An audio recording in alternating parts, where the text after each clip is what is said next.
of all, let me thank y'all, beautiful ladies, for being here this morning, for coming here, eating this beautiful, lovely breakfast that was catered to you today. And the reason we did that today, because it's Mother's Day, and we don't play homage enough, you know what I'm saying? And I think we should really celebrate Mother's Day all throughout the year. But y'all was not playing. And you can have 2 cards, but not today. Not today. And the reason I came here today, because I actually want to pay homage to my own mom. I lost my mom in 2016, July 2016 to be exact. So Mother's Day means something different to me right now.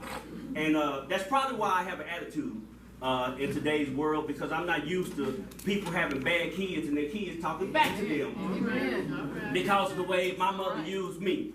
And when I say she used me, because now I am her tool, and I am her person that's carrying on the dream that my mom used to have. When I went to her funeral, I listened to all these people walk up and talk about my mom and say all these good things about my mom, how she was a giving person, how she was a loving person.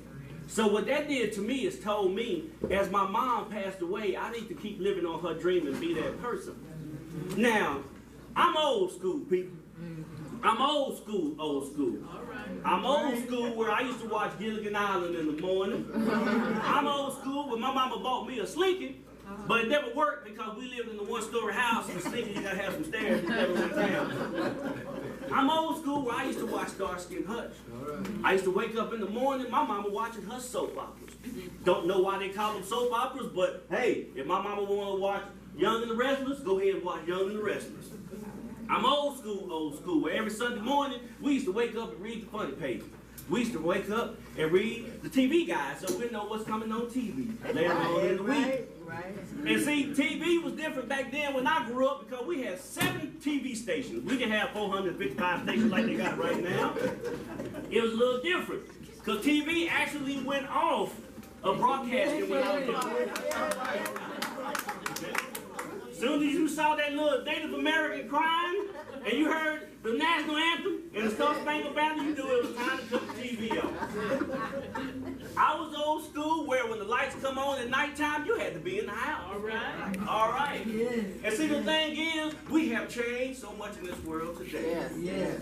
Where some of these kids run amok. Yes. And the reason I said that word, because I saw Malcolm X and he had the E-glasses on, so I wanted to use some of his stuff. I grew up on whoopings. I know some of y'all might not know what whoopings is. If you Google it right now, it's called child abuse. Because that's what happened to me. And I'm not going to sit here all day like my mama was an angel. My mama was not an angel. She couldn't be an angel, because I had 2 older brothers, 3 older sisters, 1 younger brother, and my niece lived in the same house all by themselves. But this is how I knew my woman, or my mama, was a strong woman. Never one time did she complain about all the work she had to do to make sure we had food on our table. That's right. Every Christmas, we always had presents. If you notice, I never said they were new presents. It might have been something she dusted off, but we had presents. I grew up when we had paper food stamps. Yes. Some of y'all might not remember that. Yes. But I was one of those cool kids, so I would take a couple of dollars, put the paper food stamps in between there. So when I go to the store, people didn't know I had food stamps. But we did that. My mama shopped at this thing called garage sale. Y'all might not know what that is. Right around, you're going to see them. They're here. But one thing that my mama did install in me from the beginning is discipline. She installed in me respect. You know, so many people always tell me, hey man, don't tell me, yes ma'am, yes sir. That's the way I was raised. You know what I'm saying? My mama did not play that. You know what I'm saying? Like I said, I'm old school, people. I don't know if some of y'all remember, but we had Jet magazines scattered out. But some people don't remember that. Some people don't remember waking up in the morning and Soul Train on. You like, ooh. And of course, we was a classic black family. We had that wooden spoon and that wooden fork. And the mirror. And the mirror. They had the mirror. And then the thing is, as a child, man, we originally grew up in a little town called Atoka, Oklahoma. Population as of today is only 3,000 people. My mama wanted more for us. So she moved us to Dallas, Texas. But I still can remember going to church back in Oklahoma. It was a little different. Back then, they had like 4 songs. The one song I remember, he had the whole world in his hand. I think my mama did the 12-inch remix because they sung that song like hours. I said, Jesus, man, that's some big hands because you didn't have the whole world in hand all day. But we had the fans in the pew. They had Martin Luther King on one side, John F. Kennedy on the other side. She used to pass around, or they used to pass around the little bucket we had to put money in. But I was a bad kid. Nobody told me you supposed to put money in. I didn't know because the ice cream man used to run right after that. So I took money out of it. Hey, it happened. Don't judge me. But now I sit back and I think about some of the stuff that my mom used to do because I honestly thought me and my mom never had a good relationship. Because for some odd reason, I got more whoopings than everybody else in our family. And I had to remember that I was a bad kid. I will tell y'all right now, I was a bad kid. My mama got me straight. But then my mama had some sayings that I never understood. Because she told me, she said, Tommy, this is going to be a one-way conversation.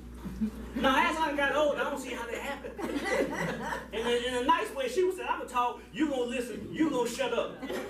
I said, okay, that's the way it's going to roll. Then she also had this saying, when she would whoop me, she would say, Tommy, this is going to hurt me. More than it's going to hurt you.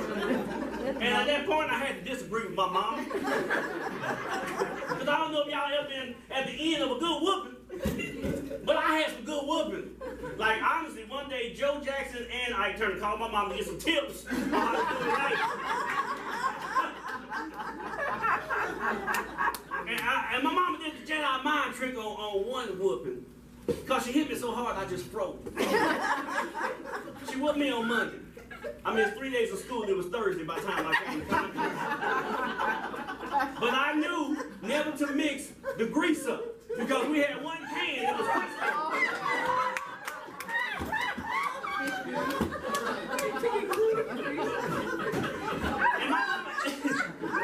And my mama had this trick I never knew about till I got older.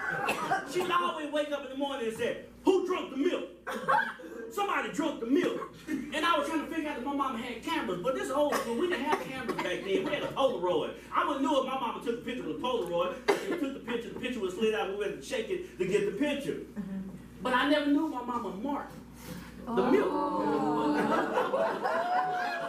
I told you this mama was sticky, but she was good. And then my mama was fake also, so I'm gonna tell y'all there was some fake stuff about my mama.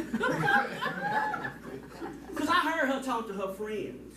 You know how the old black lady get, they get that one laugh. That was her laugh. When I knew she was talking to one of her friends.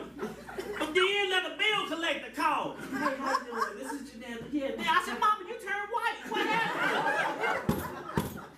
You were tough 10 minutes ago. Don't be turning white when the people still on the phone. And then the bill collectors messed up and they gave my mama something called a caller ID. So when the caller ID come in, my mama ain't finna answer the phone if she don't recognize your number. And then back in the day, I don't know if y'all remember, but the insurance man used to actually come to your house to collect the money. Then my mama made this mistake and she said, Tommy, tell him that I'm not here. So me being the smart little kid that I was, he knocked on the door, I answered. He said, hey Tommy, is your mama here? My mama told me to tell you that she ain't here. And then I looked behind the door and said, Mama, I told her. My mama closed that door, she beat me, I swear she was an octopus. I ain't never got hit that fast in my life. But that was my mama. Regardless of whatever I do, I always pay homage to my mama. When I started in comedy, there was 3 things that I wanted to accomplish. One, of course, is perform in front of my daughter, which I have done. Second thing was to perform in front of my mama, which I have done. And the only thing I failed though, and I don't really think I failed because the timing wasn't right, is I promised her if I did good comedy, I would buy her house. I didn't get to buy her house, but what I did is when I built my house, when you walk through that front door, the first picture you see is Mama Black. Mama Black. I love that woman with all my heart. We didn't always see eye to eye. Because she laughed at me when I joined the Army. I was built like JJ from Good Times. My mom swore up and down like, boy, they going to break you. We good. I got the will, and I got it in my heart that I'm not going to fail. I refuse to fail. And I refuse, even as of today, as long as I've been on this man's earth, is to do anything to embarrass my mom. Right. Because I know she up in heaven. And I'm going to tell y'all something I never told nobody before. When my mama died, I knew the moment she died. Because I had 2 piercings in my heart. And I don't know if that's the Native American part of us, but I felt it. I was in the shower, finna fly to Dallas. And I felt the piercings in my heart. And I said, my mom's actually gone. I knew it, so I just stayed in the shower. And I went into a depression, man. I stayed for about a month. And then one day, Marvin Sapp, I never would have made it, came over. Oh, yeah. And then I could hear my mama speaking to me. She said, boy, listen, you can't continue my legacy if you sitting up in this house. Right. I need you to get out and set the example that I made. That's right. Now, I'm not going to do some of the stuff that my mama did, because I don't believe in food stamps right now. Wish I had some sometime, but I don't believe in it right now. But I'm trying to set the example for my daughters, so they can look at their dad, who, honestly, right now, if y'all know me, I look exactly like my mom. Except my bags under my eyes is bigger than her. And plus, I have more teeth than her. My mom had about 4. We had one on layaway, couldn't get it out. She didn't move fast enough. That's my mama. But then when I went to her funeral, and I remember when my stepfather passed, and me and my mom was driving, and she said, Tommy, listen, when I pass, don't make my funeral sad. I want my funeral happy. Yes. So when we was doing all the paperwork for her funeral, I told my oldest brother, I said, hey man, I want to speak at Mama's funeral. And he said, man, you sure, man, it's going to be hard? I said, no, because I got the power of Mama. She said, go up there and do it. And I don't know if all of y'all know me, I'm a fool. But I'm a fool in a good way, amen. Because my thing is, God has given me the ability to jump in front of people and speak. Yes. God has given me the ability to make people laugh. Yes. And some of that ability came from my mom. Because my mom was crazy. But she was good crazy, but her heart was so big. There's been days we come home and the cousin from Oklahoma sleeping on the couch because they had nowhere else to go, but my mama took them in. It could be 3 people in the house. My mama gonna make breakfast like it's Thanksgiving. Now, if I told you I got a big family, all of us got kids. So every time we together, it's a family reunion. And my mama had these things in her last couple of days on earth that she would just sit back in the corner and she would just look at all of us and just laugh. And I thought she was laughing at some of our jokes. But then I noticed that my mom was happy that all of her kids was together. Yes. And I used to always go home to Dallas, and I never went out to the club. I never did nothing. I would sit home under my mom. And me and my mom would sit back and just laugh. And before every show I do, whether it's DJing or whether it's comedy, I always would call my mom. And she would say, boy, listen, when you get up there, listen, don't listen to nobody. Always be you. So no matter where y'all see me, y'all can see me here, y'all can see me in court, hopefully not, or wherever you see me, I'm always be myself. And that's why I have tended to cherish friendships. I have tended to reach out for people to no reason. Because you know what? Anybody sitting here right now, somebody is lucky to have one of y'all. You know what I'm saying? Sometimes they don't see it. They don't understand it. But when that day when your mama gone, you never can replace a mama's love. Let me tell you, you can never replace it. I remember my first whooping. I think I was about 2 days old. My mom whooped me. She was mad my teeth didn't grow in fast enough. But she was there for me. When I got bullied by the bully in the neighborhood, my mama made me man up. She didn't call 911 and all this other stuff. It wasn't no stop the bullying campaign. My mama said, boy, you are a man and you go out there and fight. Whether you win or lose, as a man, you went out there and you tried. I got beat up, but it hurt. And my mama had this secret thing called Camprophenite.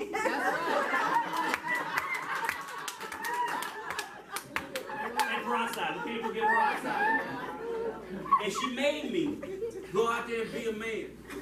Every time I wanted to quit, my mama would not let me quit. That's right. So when I sit here today, man, I'm going to tell y'all this morning, I woke up, threw on, never would have made it, and I got my cry out this morning. And then when James invited me out today, this morning, I sit in the back, and I started noticing how lovely this scene is. Because honestly, man, I can't wake up and call area code 214-388-5105 and expect my mama to pick up the phone. All right. You know what I'm saying? And I was upset when they got rid of her voicemail. But in every message my mama ever sent me and everything, I keep it on my phone. Because I know my mama looking down on me and she's saying, boy, you got on clean underwear? Because she always had that. She said, when you go out, make sure you got on clean underwear. I was like, mama, I'm going to play football. Why do you clean drawers? I didn't know that's just the way my mama is. You know what I'm saying? I mean, but my mama was cool like that. You can't complain about nothing. Boy, it's snowing. Mama ain't got no gloves. I can't go to school. You don't go put some socks on your hand, put some Vaseline on your face. But when I needed my mom and I was sick, I can't remember one time that she ever turned her back on me. Not one time, Seven. She never turned her back on me. And that's why today, man, I sit here and I think about all the stuff I went through in my life and what got me here. And at the end of the day, man, my mom was actually my angel now. She sat on my shoulder. Even though she was 5'2", 195 pounds, she is sitting on my shoulder. My mama was a real mama. You know the ones that can cook good? They got to be fat right on the stomach. Fat wings. Yeah, she got the fat wings. That's how she can cook. But then I noticed You can cook. when one woman from Atoka, Oklahoma, or Stringtown, Oklahoma, born in 1939, when she have seen what she have seen, and I did my homework on my mama, and she has been through what she has been through to get to the point where she was to have 7 kids, and all of them right now are doing fairly well that she could be proud of. All I can do is sit back and smile and say, Janetta May, you did a good job. So to all the moms out there today, from me and my mom, I want to wish y'all a happy Mother's Day. And y'all please enjoy y'all day. And if y'all get an opportunity, just whoop your kids for no reason.